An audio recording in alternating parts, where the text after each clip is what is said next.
Ladies and gentlemen, Henry Fonda. I've always been an admirer of Franklin D. Roosevelt. So I was especially interested recently when I saw a movie of FDR as a young man. His fight against polio. His courage, his endurance, his will to live. It was an experience that history says had a deep influence on the leadership he gave our country as president. At a time when our country was hurt and stricken, when we all needed courage and endurance. I know another man like that with the same strong character, the indomitable will to live. This I've known for over 15 years, ever since I read an article in the Reader's Digest by John Hersey about a young naval officer in the Solomon Islands during some of the darkest days and nights of World War II. August 2nd, 1943, in the South Pacific. A U.S. Navy PT boat is patrolling the Solomons. The Japanese fleet is everywhere. 3 miles to the northeast, 10,000 Japanese are on Kolombangara Island. 5 miles to the west is Vela La Vela, more Japanese. 1 mile south, the Japanese camp on Gizo. The PT boat is cruising quietly. At the wheel is her captain, Navy Lieutenant John F. Kennedy.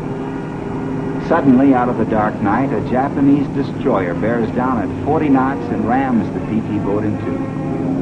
Still on his back on the deck, Lieutenant Kennedy stares up to see the destroyer pass through his boat.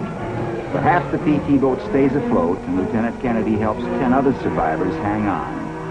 Eventually, they leave the sinking hulk and swim for a small island 3 miles southwest. One man has been badly injured. Lieutenant Kennedy ties a strap to the man's life jacket and tows him with his teeth the entire distance. It takes 5 hours to swim it. Lost for 9 days in enemy territory, Lieutenant Kennedy painfully, slowly swims from island to island, reef to reef, scouting for help, watching the seas and straits for other PT boats. He drifts, floats, sleeps while being carried by the current. For days, he swims back to lead them to another island, swimming, drifting, treading over sharp coral, once more towing the injured man with his teeth. On the 9th day, it ends. An SOS Lieutenant Kennedy had carved on a coconut shell and given to a native, got past the Japanese and reached the Allies.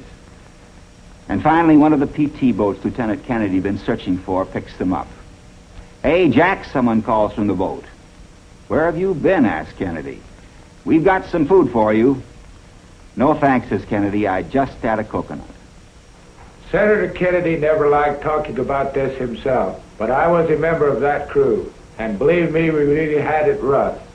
I would like you to know what the Navy said when he was decorated.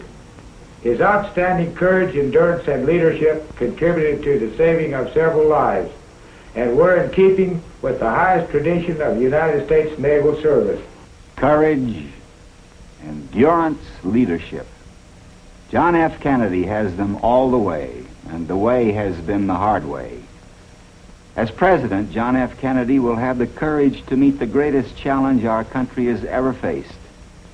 He'll have the endurance to do the work, to maintain the patience, to possess the raw nerve we need in a world where our enemies would like to win by wearing us down.